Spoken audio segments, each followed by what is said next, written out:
Boa tarde, turma, boa tarde. Sejam bem-vindos. Cenário novo aqui, inaugurando nesse segundo encontro com vocês. Fala, Davi, Jamile, Jamila. Sejam bem-vindos. Pronto, acho que já normalizou por aqui, né? Aula 1 está disponível lá no meu canal do YouTube. A live 1, na verdade, né? E vai ficar disponível somente até domingo, tá certo? Então, gente, mais uma vez, sejam bem-vindos. Esse é a nossa segunda live, né, desse novo projeto que inaugurei ontem, onde a gente vai falar sobre temas relacionados, sobre vias bioquímicas aplicadas à nutrição. Hoje é a nossa segunda live. O tema será como a gordura sai do nosso organismo, né, quando emagrecemos. A gente vai entender, além dessa via bioquímica que envolve basicamente a oxidação de gorduras, qual a relevância disso para a nutrição. Sim, para o nutricionista isso importa por quê? Por que isso é relevante para o nutricionista? É isso que a gente vai discutir aqui hoje. Para vocês, ontem eu fui dormir pensando em como é que eu poderia melhorar essa live das terças, quartas e quintas. Essas lives vão acontecer toda terça, quarta e quinta. E eu vi no Instagram de algum profissional, não lembro qual foi, passou rápido ontem, a live nesse formato. E eu achei bem legal. Hoje de manhã eu cheguei cedo aqui no escritório, no consultório, esperei o shopping abrir, fui lá. Acabei de finalizar aqui o cenário, então estou usando um efeito, porque o efeito está invertendo a câmera. Quando a gente coloca a selfie fica invertida e os nomes ficam complicados. Aí eu encontrei um efeito aqui na galeria do próprio Instagram que ele inverte a câmera, só que ficou com a tonalidade da imagem um pouco diferente. Mas eu acho que dá para vocês enxergarem bem, não dá? Vocês conseguem ler aqui live 02, bioquímica descomplicada. A ideia aqui é a gente ilustrar o que a gente vai estar falando ao longo dessa live. Então conseguir, porque eu acho que bioquímica, quando a gente fala, é diferente de quando a gente mostra, né? Porque a gente não consegue ver as reações químicas acontecendo em nosso organismo.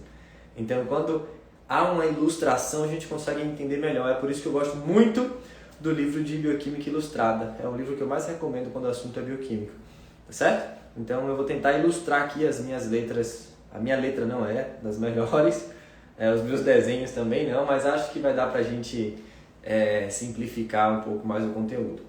Bom, gente, vamos lá. Na live de hoje, na live número 2, a gente vai falar do processo de retirada de gordura do nosso organismo, né? Quando nós emagrecemos, nós perdemos conteúdo lipídico. A nossa gordura que antes estava estocada no tecido adiposo saiu do nosso organismo. Mas para onde é que essa gordura foi? Né? Qual a porta de saída? Ela sai por onde? Muita gente acredita que a gordura sai no suor, né? Muita gente acredita que a gordura sai na transpiração, né? Nas fezes, na urina. Isso não é verdade. A gente vai entender que há uma certa confusão da produção de H2O de água no processo de queima de gordura e na remoção ou na saída dessa gordura através dessa água. A gente vai entender que essa água que é formada durante o processo de queima de gordura não representa as partículas da molécula de gordura necessariamente, tá certo? A gente vai entender o porquê. Basicamente, quando a gente precisa emagrecer, a gente primeiro tem que extrair a gordura do nosso adipócito. Esse aqui é o adipócito, ó. Adipócito é a nossa célula de gordura. A gente guarda a gordura numa célula especializada, né, no armazenamento de gordura. Quando a gente vai emagrecer, quando você está emagrecendo, o primeiro passo é retirar essa gordura desse adipócito. A gente chama isso de lipólise. Lipólise é o primeiro passo para o emagrecimento. Lipólise não é emagrecimento. Lipólise significa a retirada de gordura do tecido adiposo, né? A saída quebra. A gente guarda a gordura em forma de triglicérides, TG, e quebra essa gordura em moléculas de ácidos graxos, né? Cada triglicéride tem 3 ácidos graxos, por isso que o nome é triglicérides. Tudo bem, a gente fez a lipólise. Só que aí a gordura ainda não saiu do nosso organismo. Quando ela sai do tecido adiposo, ela cai na corrente sanguínea. Gordura é lipídio. A característica básica de um lipídio é ser apolar, é não interagir com a molécula de água, então a gordura não pode simplesmente ficar solta lá na nossa corrente sanguínea. Ela precisa ser transportada, né, por um transportador. Quem faz esse transporte é a albumina, tá certo? Quando ela sofre lipólise, quando a gordura sai do tecido adiposo, a albumina carrega esse ácido graxo para uma célula que vai oxidar essa gordura. Aqui a gente tem um músculo. Professor, é só o músculo que queima a gordura? Qualquer célula com mitocôndria que consiga captar essa gordura vai queimar gordura. Por que eu falei consiga captar? Porque, por exemplo, a célula nervosa, né, o seu cérebro, ele não consegue captar diretamente esses ácidos graxos com a nossa corrente sanguínea. Ele não queima gordura. Mas ele tem mitocôndria, certo? É por isso que o cérebro utiliza corpos cetônicos, mas não utiliza gordura. E é por isso que a nossa glicemia precisa ser mantida, né, obrigatoriamente em níveis mínimos normais. Então, se a célula tem mitocôndria e consegue captar essa gordura, ela vai oxidar. Isso pode acontecer em diferentes células do nosso organismo. Uma vez que ela capta, ela vai oxidar. Mas essa oxidação acontece... Gente, oxidação é um termo da química, certo? Que envolve basicamente a retirada, transferência de elétrons. Toda vez que uma molécula é oxidada, é como se fosse assim, que eu tenho uma molécula, ela perde o seu elétron, ela foi oxidada. Quem recebeu esse elétron foi reduzido, por isso que a gente chama de reações de oxorredução, transferência de elétrons. Quando a gente fala de oxidar a gordura, oxidar é literalmente queimar. Essa retirada de elétrons tira a energia que a gente pode dissipar isso em forma de calor também, certo? Então, a queima da gordura é justamente isso, é retirar os elétrons, é transferir os elétrons dessa gordura para outra molécula. Isso acontece essencialmente em uma estrutura celular, aqui é a musculatura, vou tirar as fibras aqui, tá certo? Para a gente poder escrever. Essencialmente, essa queima de gordura acontece em estrutura celular chamada de mitocôndria. Professor, não existe outro local para queimar gordura? Não, a gordura só é oxidada na mitocôndria, tá certo?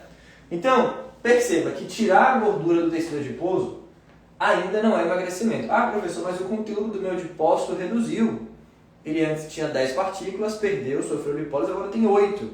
Como que eu não emagreci? Porque essa gordura, ela pode ser oxidada ou ela pode ser reesterificada, ela pode voltar para o tecido adiposo. Então, retirar apenas não garante emagrecimento, certo? O emagrecimento, a gordura sai do seu organismo quando ela é queimada, oxidada em sua mitocôndria. É aí que essa gordura sai. Então, qualquer célula que consiga captar esse ácido graxo, né, e oxidar ele em sua mitocôndria, vai queimar a gordura. Quem mais faz isso é o músculo. O músculo é um tecido grande, é um tecido que tem muitas mitocôndrias, principalmente quando você é treinado. Então a capacidade, quando você é treinado, quando você é ativo, né?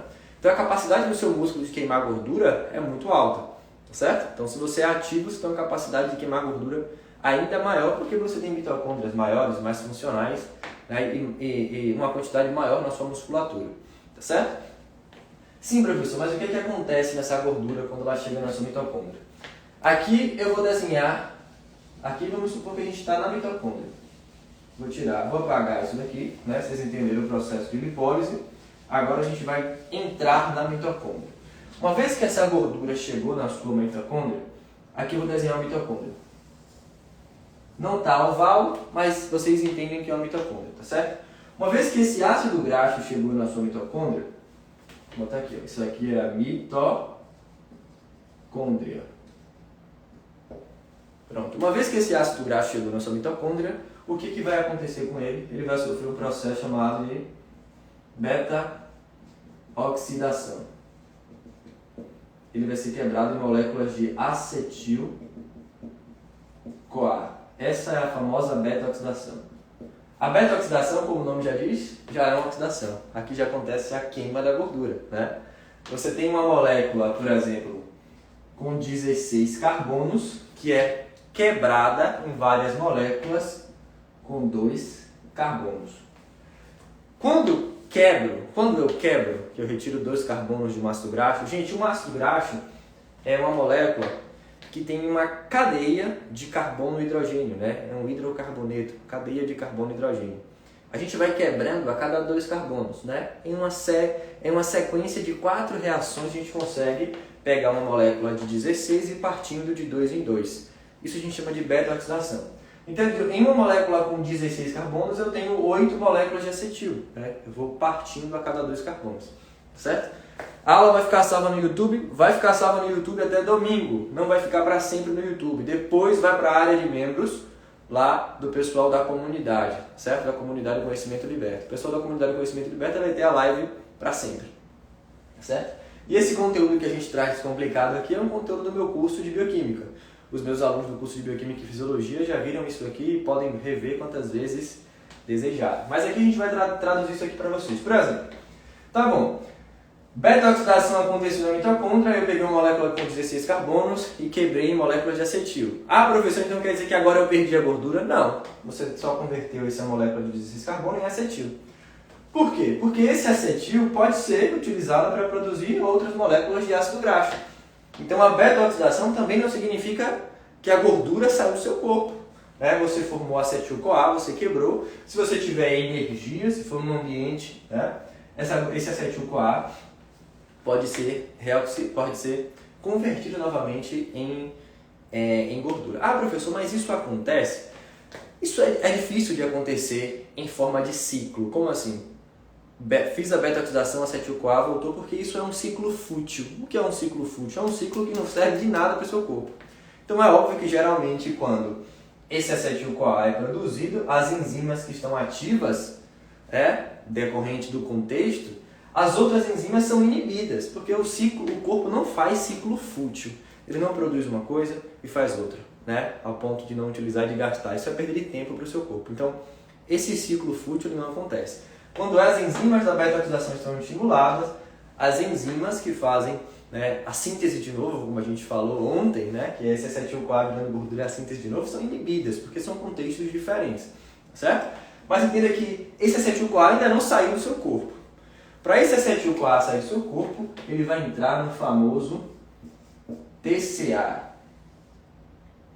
O que é TCA, professor? Agora pegou. Ciclo de Krebs, né? Que é o ciclo do ácido tricarboxílico, em inglês, tricarboxylic acid. Então, entenda que esse acetil-CoA vai cair no ciclo de Krebs e lá no ciclo de Krebs é que a mágica acontece. Olha só, a mágica acontece no ciclo de Krebs porque esse acetil-CoA, ele se junta ao oxalacetato e aí formando o citrato. No acetil-CoA eu tenho a saída de 2 moléculas de CO2. Entram 2 carbonos e saem 2 carbonos. Uma vez que esse acetil-CoA foi oxidado no ciclo de Krebs na sua mitocôndria e o CO2 foi formado, você fez assim para a gordura, ó. Gordura, tchau, não quero mais te ver por aqui. Por quê? Nós, seres humanos, não conseguimos converter CO2 em gordura novamente. As plantas não fazem isso, elas pegam o CO2 do ar, né? Incorporam essas moléculas de amido utilizando a fotossíntese, as plantas fazem isso, a gente não faz. Uma vez que esse CO2 foi formado, você fez assim para ele, ó, tchau. Então é nesse momento que o acetil-CoA é oxidado no ciclo de Krebs, que o CO2, que a gordura sai do seu corpo. Ah, professor, então quer dizer que a gordura saiu aqui? Saiu. Aí você deu adeus a ela, né? Só que, e a água, professor, ela entra onde? A água acontece depois que os NADs H, o FAD, H2, doam seus elétrons para a cadeia transportadora de elétrons. Basicamente, quando o acetil-CoA entra aqui, o que é que o ciclo de Krebs faz? Destrincha ele, retira os carbonos e segura os elétrons. Quem segura os elétrons são os NADs e os FADs. Depois esses elétrons vão ser doados para o oxigênio, que vai se ligar a hidrogênio e formar água. Então, olha só, a gente poderia dizer que na molécula de água que é formada, ela carrega os elétrons da gordura. Só que, conceito básico de química. Elétron praticamente não tem massa, né? Elétron é uma molécula que praticamente não, é uma molécula elementar que praticamente não tem massa. Se eu não me engano, a massa do elétron é 1 por 1860 massa do próton. Eu não me recordo certo, mas eu sei que o elétron não tem massa. Então, por mais que você forme água durante o processo de queima de gordura, você não elimina a gordura através dessa água. A gordura ela sai através do seu CO2. Então, como o elétron não tem massa, praticamente não tem massa, a água que é formada utilizando os elétrons que antes estavam na gordura, né, essa água não carrega a massa do elétron. Então, você não emagrece suando, apesar de formar água durante o processo. Tá certo? Não necessariamente essa água do suor veio da sua mitocôndria. A gente produz um copo de água, 200 a 300 ml de água metabólica. O restante é água que a gente consome no alimento e nos líquidos, tá certo? Então, isso é importante, essa ideia de que por mais que a água seja formada, a gente perde gordura através da água. Não perde. Você pode até dizer, professor, então se eu formo mais água, eu estou oxidando mais? Sim. Mas a massa da gordura em si, ela sai em forma de CO2, do pulmão, dos seus pulmões. Então, o pulmão é o órgão excretor de gordura. Aí, Davi perguntou aqui, professor, o que promove a lipólise? Vamos supor que eu quero emagrecer. Eu quero que essa gordura saia em forma de CO2. É só eu respirar mais? Não, respirar mais é ventilar. O ato de você inspirar e expirar, isso não é respiração propriamente dita. A respiração propriamente dita acontece aqui, na mitocôndria, com o uso de O2. O oxigênio é usado na sua mitocôndria. Esse processo de entrada e saída do ar a gente chama de ventilação. Então, ventilar mais não vai fazer você queimar mais gordura. Não vai fazer você emagrecer, tá certo? Então o que eu tenho que fazer, professor? Tudo vai girar na demanda disso daqui, Esse processo de redução de ATP, que vai fazer com que... Eu sei que o ATP ficou horrível aqui, nem eu estou entendendo. Às vezes eu escrevo umas coisas que eu não consigo nem entender. Para esse ciclo se fechar, para a gordura sair lá do seu tecido adiposo, ser carregada lá pela sua corrente sanguínea via albumina, chegar na mitocôndria da sua célula, ser oxidada a CO2 e a formação de água, o produto básico que necessita é esse daqui, ATP. Professor, então como é que eu tenho que suplementar ATP? Não, criatura, você não tem que suplementar ATP, não. Você tem que diminuir ou aumentar a demanda de ATP no seu corpo. Você tem que falar para o seu corpo, meu corpo, vamos produzir mais ATP? Bora fazer mais ATP? Aí o seu corpo vai, bora, vamos nessa, vamos fazer mais ATP. Aí ele vai fazendo mais ATP e vai oxidando os nutrientes. Aí a pergunta é, como é que eu forço meu corpo a fazer mais ATP, professor? Gastando ATP. Como é que eu gasto ATP? Treinando. Ou você aumenta o seu gasto energético, ou você consome menos. Quando você consome menos comida, menos nutriente, a disponibilidade de energia é reduzida, você oferta menos energia. É como se o seu salário do mês fosse menor. A conta de luz deu R$1.000. Eu só tenho 800. E esses 200 estão faltando. Você vai tirar do banco, você vai tirar do seu tecido adiposo. Aí o seu corpo vai tirar de lá e vai utilizar para pagar a conta de luz. A mesma coisa. Eu gasto mais o ATP. Lembra ontem quando a gente falou? Na verdade, eu não sei se a gente falou isso ontem ou se eu falei isso na publicação. Em alguma publicação. Que tudo gira em torno da produção de energia. Certo? Alisson, na comunidade as aulas são semelhantes a essa ou tem outra didática? A minha didática é a mesma. Eu mudo o formato, porque na aula da comunidade a gente tem slide, eu entrego slide para vocês, os artigos que eu utilizo, tem material. A didática é a mesma, eu não sei mudar a didática não. Seja dando aula em pé, sentado, no quadro, no computador, a minha didática é a mesma. Tá certo? Mas as aulas da comunidade... Tem slide, tem artigo que a gente discute também, que eu entrego para vocês. É em outro formato, mas a didática é a mesma. Eu não sei mudar a didática, não. O déficit calórico gera essa demanda? Gera. Quando você prove menos, você tem uma ingestão menor de calorias, você diminui a disponibilidade de energia para o seu corpo. Aí o que ele tem que fazer? Retirar das reservas. Gente, se você gasta mais ATP, olha só que interessante, se você gasta mais ATP, por exemplo, o que você faz? Você faz o seu corpo gastar mais ATP. Ele vai quebrar ATP, a quantidade de ATP vai diminuir. Aí o que ele vai fazer? Ativar ciclo de Krebs, beta-oxidação para ressintetizar esse ATP. Se você dá mais comida, se você consome mais comida, a caloria da comida vai suprir esse déficit. Então você não vai emagrecer. A ideia aqui é gerar déficit de ATP utilizando o raciocínio, né? É gerando literalmente o déficit calórico. Você dá menos energia para obrigar o seu corpo a retirar essa energia dos seus estoques, certo? Então, por exemplo, eu vejo muita gente tentando emagrecer treinando mais, beleza, isso é uma estratégia. Mas se você compensa comendo mais, você não vai emagrecer mais. Você vai ter os benefícios do exercício, sim, que exercício físico vai muito mais além de gastar calorias. Você vai ter todos os benefícios do exercício físico, tá certo? Mas você não vai ter um emagrecimento adequado. Porque se você treina mais e gasta mais, o saldo vai ser o quê? O saldo vai ser zero. Então o saldo não pode ser zero para o emagrecimento, ele tem que ser negativo. Entendeu? A ideia é fazer o seu corpo fazer isso tudo aqui, retirando a energia do seu adipócito. Porque se você não faz isso, se você gasta mais e come mais, você vai estar dando mais comida para compensar essa demanda de ATP. Entendeu? Tudo gira em torno disso daqui. É essa baixa oferta de energia que estimula hormônios que vão agir lá na sua célula, né, no seu adipócito, sinalizando a gordura para sair. Então a gordura ela sai dessa forma, né, em forma de CO2. E a melhor maneira de estimular essa saída é simplesmente gerando déficit calórico. Professor, todo mundo fala, né? Seria tão fácil se fosse assim, bonitinho, ó. Ah, gerar demanda de ATP, vou emagrecer. Seria tão fácil emagrecer, mas por que a obesidade é uma doença? A gente vai falar sobre isso na aula de hoje. Hoje tem aula na comunidade às 4 horas, a gente vai falar sobre carboidrato, resistência à insulina e obesidade, tá certo?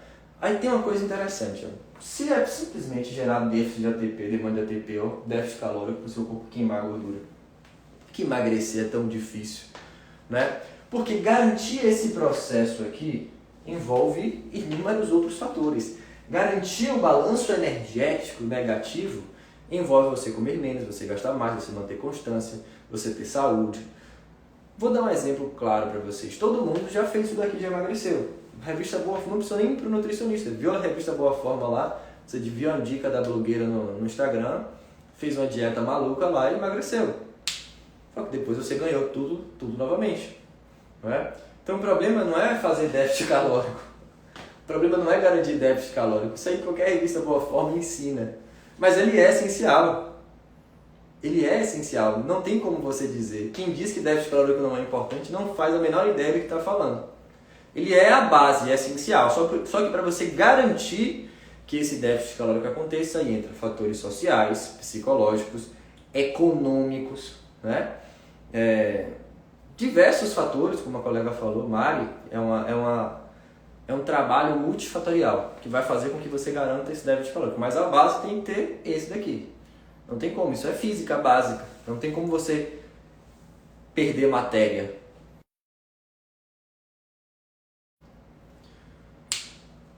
O déficit calórico não pode ser muito agressivo. Depende. Essa ideia, gente, vou dar uma dica aqui para vocês. Ó, deixa eu só responder a pergunta de Davi. A suplementação de albumina facilita... Não. Quando você suplementa a albumina, você digere a albumina aminoácidos, Davi. Você absorve aminoácidos, lá no seu corpo ele faz o que ele precisar com esses aminoácidos. Não significa que você vai fazer albumina, você pode fazer qualquer outra proteína. Tá certo? E, gente, transportar ácido graxo não é fator limitante. Fazer lipólise não é fator limitante. Transportar ácido graxo não é fator limitante. Ninguém, como é isso, professor, fator limitante? Ninguém deixa de emagrecer porque está com dificuldade de transportar gordura. Ninguém deixa de emagrecer porque está com dificuldade de fazer, porque o corpo deu um problema lá na lipólise. Às vezes você não faz lipólise porque não é necessário. Seu corpo não está em déficit calórico, para que ele vai fazer lipólise? O fator limitante, né, que a gente deve agir é esse aqui, ó, gera demanda de ATP. Você não está queimando gordura porque você não está gerando demanda de ATP. Não é porque a albumina não está transportando, não é porque, né, a carnitina que está lá não está transportando. Não é por isso, é porque você não está gerando demanda de ATP. Tá certo? No déficit calórico não pode ser muito agressivo? Pode e não pode, depende do indivíduo. Eu já tive esse pensamento simplista, um pensamento simplista de achar que todo mundo que vai fazer corte radical não vai abandonar o protocolo, não vai emagrecer. A gente, como minha mãe diz, né? Ah, todo mundo vai, quando minha mãe fala, todo mundo vai. Minha mãe fala, Luan, todo mundo é muita gente. Você não é todo mundo. Então essa ideia que o pessoal tem, todo mundo que faz déficit calórico agressivo, isso é dado da sua cabeça. Fonte, né? Como fonte, Arial 12. O que acontece? Para algumas pessoas, o déficit calórico agressivo pode ser interessante porque essa pessoa vai ver um resultado mais rápido. E por ver um resultado mais rápido, ela pode se animar, né? e ter mais adesão. Para outras pessoas, pode não ser assim. A pessoa pode fazer uma dieta agressiva, pode ser ruim, doloroso para ela, ela pode abandonar o protocolo.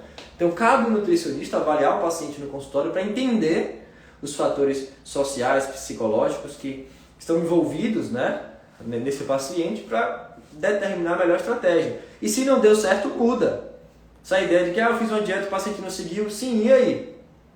Vai devolver o dinheiro do seu paciente? Você pode, fulano, vem cá no consultório, vamos fazer um retorno. A gente vai reavaliar tudo, vai mudar. Se necessário, muda tudo. Você percebeu que aquela estratégia não foi boa, muda. Certo?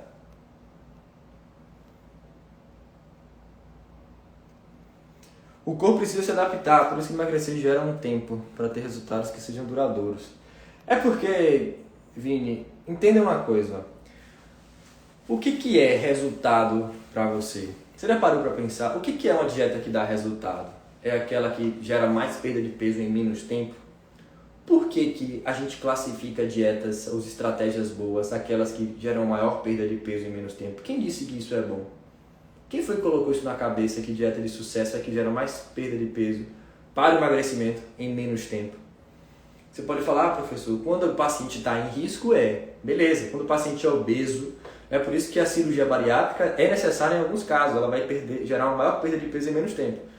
Quando a gente está falando de obesidade, redução de risco de doenças, beleza. Você pode pensar, você deve pensar numa estratégia para reduzir o mais rápido possível o peso do paciente. Quando é estética, não é.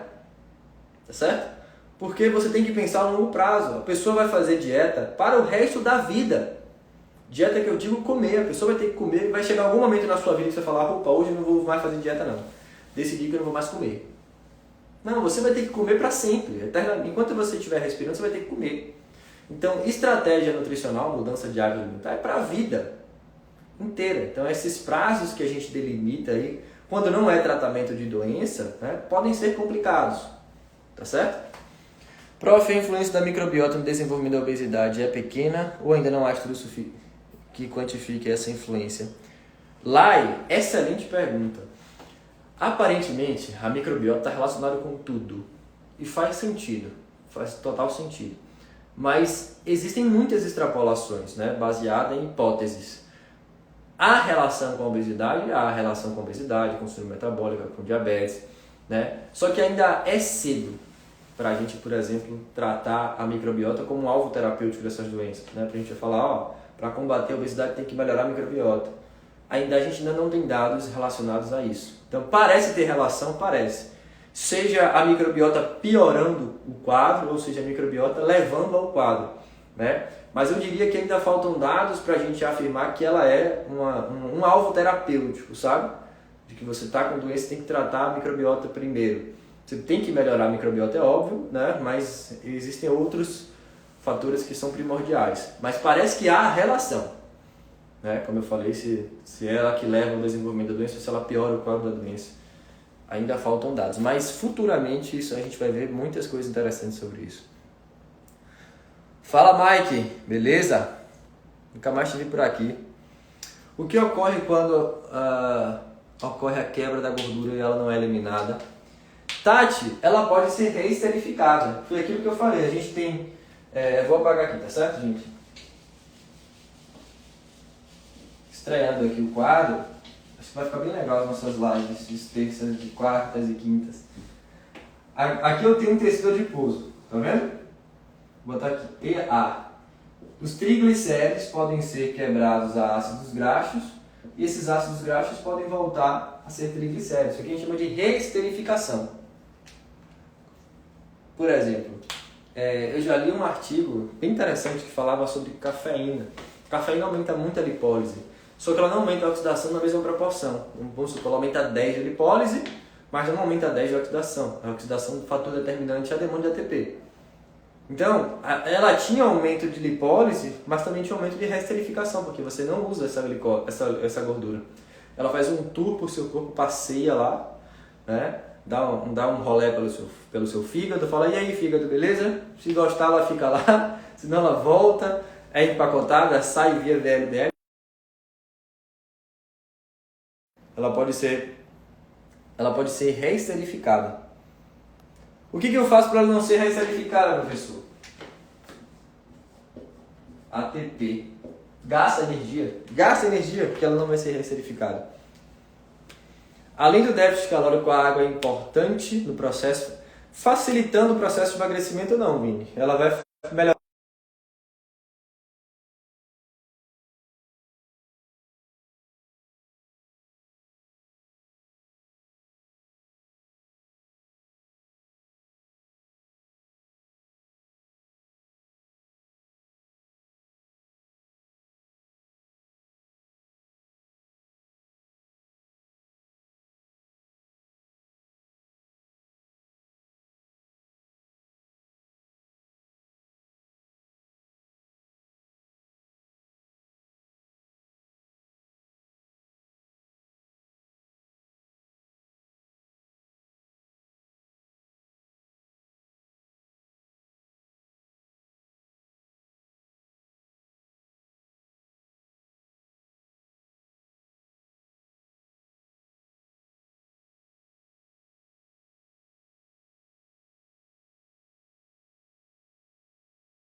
muitos riscos à saúde.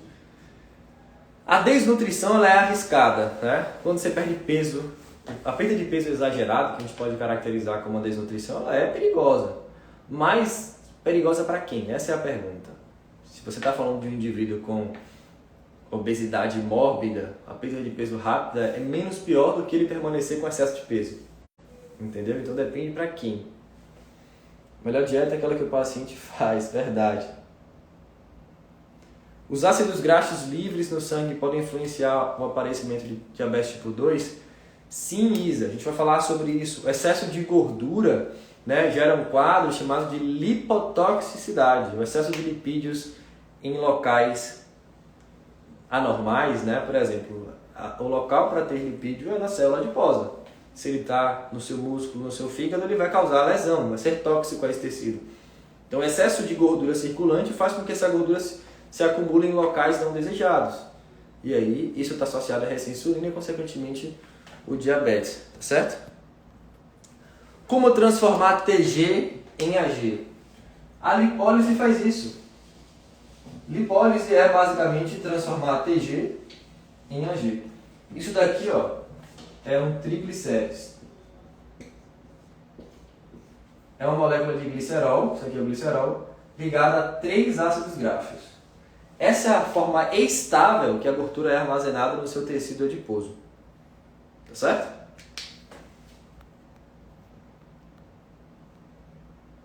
Estão conseguindo ouvir? Peraí, ficou mudo, foi? Voltou. Na explicação da minha pergunta. Eu vou tirar meu fone, que às vezes foi um bug do fone. Peraí.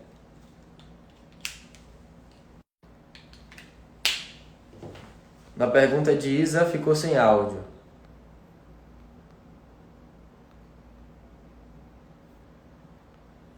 Vamos voltar lá para a pergunta de Isa. As pessoas lá, ó, que têm excesso de peso fazem mais lipólise, certo? Ah, sim, correto. Isa, a obesidade e a síndrome metabólica, né, a resistência à insulina, fazem com que aconteça uma maior liberação tanto do adipócito, né, como uma maior captação pela dieta, já que esse indivíduo come mais, por isso que ele tem excesso de peso. Isso faz com que os ácidos graxos circulantes aumentem. A própria resistência à insulina no tecido adiposo também faz com que menos gordura entre e mais gordura saia. né? Ou, quer dizer, faz com que mais gordura saia e o corpo tem uma dificuldade maior de estocar essa gordura, né? É claro que a gente está falando de um adipócito já preenchido, já cheio. Isso faz com que os níveis circulantes de triglicéridos aumentem. Mas ele não está emagrecendo porque ela não está oxidando. E aí, na parte dos ácidos graxos livres do diabetes tipo 2, isso tem total relação.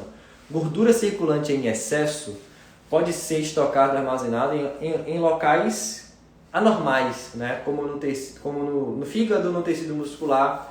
A gente caracteriza isso como lipotoxicidade, a toxicidade decorrente do excesso de lipídios ectópicos, né? Fora do local comum. Isso é o que caracteriza principalmente a resistência à insulina. A gente pensa que a resistência à insulina é o cabo que estimulou a insulina. Não, a resistência à insulina é um prejuízo no mecanismo de ação da insulina decorrente de inflamação, decorrente do excesso de gordura ectópica, sabe? Então isso pode acontecer. Deixa eu voltar aqui, ó. O professor explica um pouco sobre corpos cetônicos. Em que momento o corpo acha necessidade de produzir? Corpos cetônicos, vocês lembram lá quando eu coloquei aqui para vocês, ó, na mitocôndria. Vamos lá. Aqui a gente tem a mitocôndria, né? Aqui a gente tem o AG, que sofre beta-oxidação em acetil-CoA. Isso aqui é mitocôndria. Essa beta-oxidação vai transformar ácidos graxos em acetil-CoA. No fígado, né, no seu fígado, quando você está numa situação de jejum ou de diabetes tipo 1, principalmente, diabetes mellitus tipo 1, o que acontece? Você tem uma enxurrada de ácidos graxos chegando ao seu fígado, porque você está em jejum, sua insulina baixa, você não comeu nada, obviamente, o glucagon vai lá em cima, faz muita lipólise e uma enxurrada de ácidos graxos sai do seu tecido adiposo, chegando também ao seu fígado, chega ao seu músculo, mas também chega ao seu fígado. O fígado recebe essa enxurrada de ácidos graxos e quebra esses ácidos graxos em acetil-CoA, a beta-oxidação, é o mesmo mecanismo. Só que o fígado está fazendo isso, em contrapartida, o fígado está pegando lá uma molécula chamada de oxaloacetato e fazendo glicose para manter a glicemia. É o fígado que mantém a sua glicemia em níveis mínimos normais. Então, numa situação de jejum, né, o fígado está fazendo isso. Ou no diabetes tipo 1, por que o fígado está fazendo glicose no diabetes tipo 1? Porque faltou insulina. Faltou insulina, a gente não tem sinalização no fígado para o fígado fazer glicogênio. A gente avisa para o fígado, quando falta insulina, o glucagon e o cortisol agem lá, falam no fígado, libera a glicose. Não quero nem saber, manda a glicose aí. Então, a ausência de insulina, né, faz com que a ação dos hormônios contrarregulatórios, glucagon e corticoide, aumentem. Aí o seu fígado não entende que tem glicose em excesso. Porque o sinal que está chegando para ele é que está faltando glicose, é glucagon ligado nele. Aí o fígado fala, peraí que eu vou mandar o máximo de glicose possível. Aí, é por isso que a glicemia do paciente diabético aumenta, mesmo sem ele ter comido. É o fígado fazendo glicose, pela ação do glucagon e do cortisol e pela ausência da insulina, tá certo? Mas numa situação de jejum, quando você está sem comer, esse oxalacetato vai virar glicose para manter a glicemia normal. E aí o oxalacetato fica assim, sobrando. Fala assim, e agora? Como é que eu vou entrar no ciclo de Krebs se não tem oxalacetato? O oxalacetato fica lá acumulado, né? Aí o fígado percebe esse acúmulo de acetil-CoA, que se acumula é o acetil-CoA. Esse acetil-CoA tem ligado a ele, ó, uma molécula chamada de coenzima A. Por isso que o nome é coenzima A. É CoA, acetil-CoA. Quando você faz muita beta-oxidação, você gasta a coenzima A disponível. Aí o corpo não consegue fazer mais beta-oxidação, porque acabou o CoA, acabou a coenzima A. Aí o que o fígado faz? Ele é esperto, ele pega o acetil-CoA e converte em corpos cetônicos. Aqui ele libera a coenzima A, para a coenzima A voltar e se ligar a outras moléculas de acetil durante o processo de beta-oxidação. Aí esses corpos cetônicos saem do seu fígado e vão lá para outros órgãos que podem utilizar. O fígado não utiliza corpos cetônicos, mas o músculo utiliza, o cérebro utiliza. os seus rins utilizam, sabe? Então, a produção de corpos cetônicos ela acontece pelo primeiro grande motivo: exportar, vou botar aqui, ó, corpos cetônicos. Exportar corpos cetônicos é uma forma de fazer com que a energia que estava aqui no seu fígado, da gordura, fosse para outros tecidos. Já que você está em jejum, a quantidade de glicose é diminuída. Aí o fígado fala, gente, tem pouca glicose. Mas fiquem tranquilos que eu vou mandar corpos cetônicos aí, uma forma alternativa. Sabe? Você vai no frigorífico, aí você olha a carne, R$40 o quilo. Aí você fala, peraí que eu vou comprar frango. Ou ovo. É uma fonte alternativa mais barata de proteína, né? É isso que o fígado faz. A carne está difícil, a glicose está complicada. Vou mandar corpos cetônicos aí para vocês. Vai dar para o gasto, vocês vão conseguir se manter e gerar energia. E eu vou tentar deixar essa carne aqui só para o final de semana. Só para situações especiais.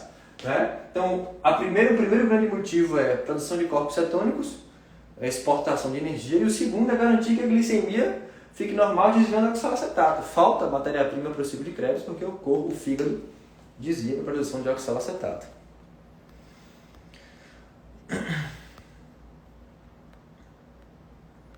Deixa eu dar uma olhada aqui, ó. O déficit calórico pode estar abaixo da TNB? Pode, gente. Eu sei que o grande problema que vocês acreditam que existe em relação ao déficit calórico muito baixo é prejuízo na taxa metabólica basal. Isso é reversível e não é que a sua taxa metabólica basal vai travar, você vai ficar gastando nada. Vamos supor que a sua TNB era 1.400, ela cai para 1.200, 1.100. Isso dificulta o processo? Dificulta. Né? Mas não interrompe. O grande problema da dieta de muito baixa caloria é, primeiro, a adesão, que vai ser difícil.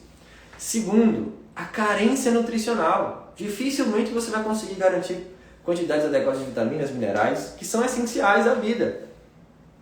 Desculpa, eu sei que vocês falam carbo, lipídio, proteína, mas se faltar vitamina C, acabou. Se faltar vitamina B1, B2, B3, coenzima A é feita da vitamina B5. Certo? Então, se você faz uma dieta de muito baixa caloria, você não vai conseguir adequar a quantidade de micronutrientes que são essenciais. Vitaminas e minerais são essenciais, o nosso corpo não produz. Certo? Então, o grande problema de dietas de muito baixa caloria é essa. Você não vai aderir, o paciente não vai conseguir aderir. Segundo, você não vai conseguir ofertar nutrientes de forma adequada. E terceiro, que dificilmente você vai garantir a ingestão proteica adequada e isso vai acabar com a saúde do seu paciente, porque falta bloco para a construção de muro, não tem aminoácido para fazer proteína, as suas funções corporais são comprometidas. Então esse medo que você tem, a taxa metabólica basal vai cair, ela vai cair. Esse não é um problema. Uma vez que você voltar a comer normal, ela volta ao normal. O efeito platô é causado, na maioria das vezes, não é porque a sua taxa metabólica basal caiu. Essa queda é considerável? Mas não cai na metade. TMB não cai na metade. Impossível. Sua TMB seria 1.400, baixou para 700. Pelo menos não de uma hora para outra. O grande problema é que você faz uma dieta muito baixa em caloria, o paciente não consegue subir, vai beliscando, vai fazendo refeições fora, né? E aí não vai garantindo déficit calórico e aí isso acaba prejudicando. Então, e sem contar no risco à saúde, né? Para falar um pouco sobre a mudança de perfil lipídico causada pelo exercício, aumento de LDL.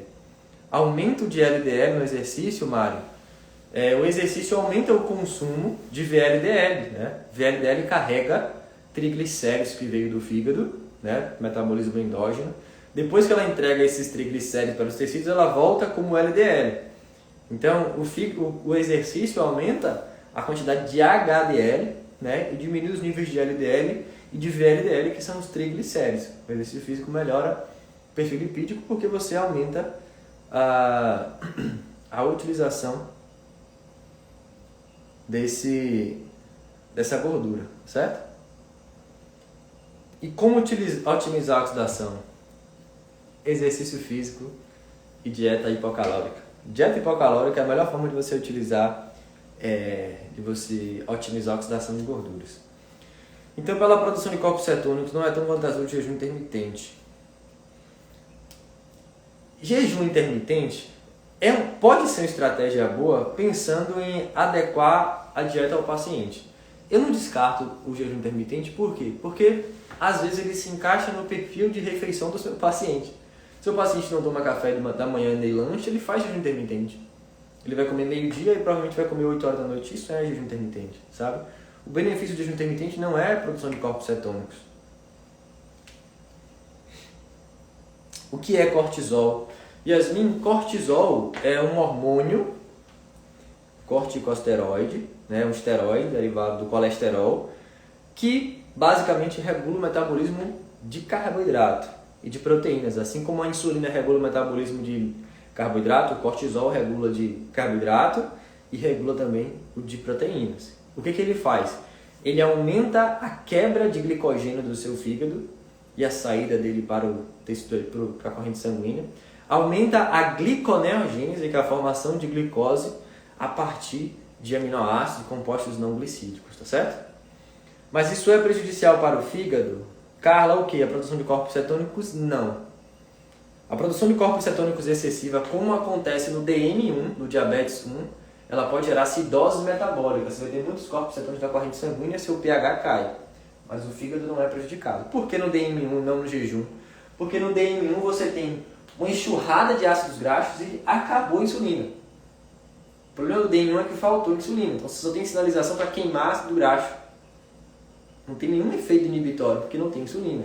Aí a quantidade de corpos cetônicos que você faz no DM1 é 100 vezes maior, 10 vezes maior do que no jejum intermitente ou na dieta cetogênica. O jejum libera cortisol? Libera. Josi, o link da aula de hoje a gente coloca no primeiro módulo lá da área de membros. Você acessa a área de membros onde você tem as aulas lá que ficam gravadas. No primeiro módulo tem lá. Acesse aqui. A nossa aula acontece no Zoom, certo? Aí eu coloco lá, mando mensagem no grupo, mando mensagem por e-mail. Gente, o link já está disponível. Aí vocês entram por lá, certo? Prof, por quanto tempo pode fazer dieta abaixo da TMB? Eu não recomendo fazer dieta abaixo da TMB, muito abaixo da TMB. Pera lá.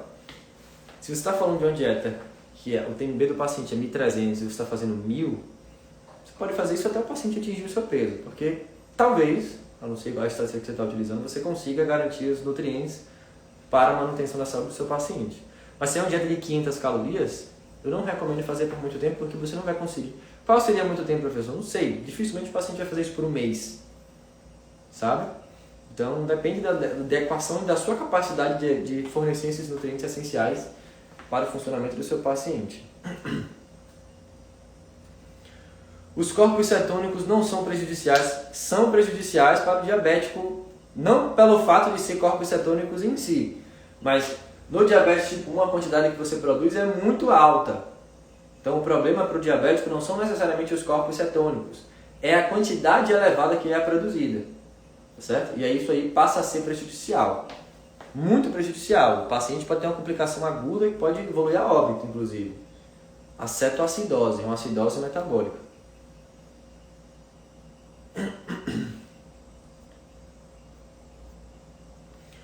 Como fazer parte da comunidade? Gente, a comunidade, vocês podem se inscrever no link que está na minha bio. Assim que terminar a live aqui, já está terminando, vocês podem acessar lá o link da minha bio. Aí vocês vão clicar lá, vai ter vocês fazerem parte da comunidade. Vocês podem se inscrever no curso de carboidrato, é um curso com 8 horas sobre o metabolismo corporal dos carboidratos. Vocês podem se inscrever na lista de espera para o curso de bioquímica que vai abrir aqui agora. Vai abrir agora em fevereiro, a gente vai ter uma turma nova no curso de bioquímica em fevereiro. E vocês podem também se inscrever no meu canal do YouTube e no meu canal do Telegram, se não me engano o link está lá também. Eu sempre envio os materiais por lá, tá certo? Gente, eu vou encerrar o nosso bate-papo de hoje, a nossa live. Lembrando que amanhã nós teremos outra live no quadro aqui. Eu gostei bastante desse quadro, desse formato, adorei. Eu gosto, há muito tempo que eu não estava dando aula em quadro. E a comunidade, para quem quiser se inscrever, custa R$ 29,90 por mês. Tem que pagar todo mês? Sim. Enquanto você quiser manter a sua assinatura ativa, funciona como a Netflix. Se você parar de pagar a Netflix, você não tem acesso aos filmes, né? A mesma coisa é a comunidade. Você vai pagando R$ 29,90 por mês e toda semana a gente libera uma aula com o professor Rafael sobre interpretação de artigos. Quarta-feira tem aula ao vivo comigo, toda quarta-feira às 16 horas. E toda quinta-feira tem uma aula liberada lá com o professor Matheus, onde ele traz um assunto da prática. Por exemplo, vai ter aula essa semana, na próxima, sobre lista de substituição. Rafael, essa semana, liberou uma aula sobre o modelo dinâmico da obesidade, né, do emagrecimento, do estudo do professor Kevin Hall, que é uma fórmula de você estimar o déficit calórico para o seu paciente perder peso. Então a comunidade custa R$ 29,90. Além dessas 3 aulas que são liberadas semanalmente, tem a aula, tem o PDF, tem os artigos, tem a comunidade no Facebook, que é um grupo fechado também. Certo? Então quem quiser se inscrever, aproveita porque está muito barato. Ah, professor, posso cancelar? Sim, qualquer momento você pode cancelar a sua assinatura, né? Você não vai ter acesso aos materiais, mas enfim, paciência, né? Essas lives aqui eu vou colocar lá também, tá certo? Vou colocar lá na comunidade. Tem algum desconto para quem já é aluno? Tem. Quem já é aluno de algum dos meus cursos pode entrar na área de membros. Você vai entrar na área de membros do seu curso. Se você for aluna do curso de Bioquímica, de Nutrição em Academias ou de Metabolismo dos Carboidratos, lá tem a opção para você comprar na comunidade por R$19,90. Né? Então, quem já é aluno pode comprar por lá. Mas esse link vai ficar disponível por pouco tempo, tá certo? Depois o preço normal vai ser R$29,90. Tem horas complementares? Não tem horas complementares na comunidade, por quê? A comunidade está aumentando a carga horária sempre. Então ela não fica disponível. Não tem uma carga horária fixa, ela vai mudando. Toda semana a gente libera 3 aulas, sabe? Aí muda. Então, hoje, por exemplo, a aula será sobre carboidrato, resistência insulina e obesidade. Na semana que vem a gente vai falar sobre prescrição de carboidrato para o exercício de alto rendimento, para o esporte. Como é que eu adequo a gestão de um atleta de carboidrato? Isso é interessante. Então, mais uma vez, muito obrigado pela presença de vocês, pela participação aqui na live. Espero que vocês tenham gostado desse novo formato. E amanhã, gente, meio-dia estaremos aqui. Na live de amanhã a gente vai falar por que mais proteína não gera mais hipertrofia. A gente vai discutir a via bioquímica de síntese proteica, né? E por que isso não significa comer mais proteína. E por que comer mais proteína não gera mais hipertrofia. A gente vai entender isso amanhã, certo? Lembrando que a gravação da live de ontem, dessa live, vai ficar no meu canal do YouTube até amanhã. Até domingo. Certo? Então, mais uma vez, um grande abraço. Excelente finalzinho de quarta-feira. E os alunos da comunidade até 4 horas, até 16 horas. Tchau, tchau, gente.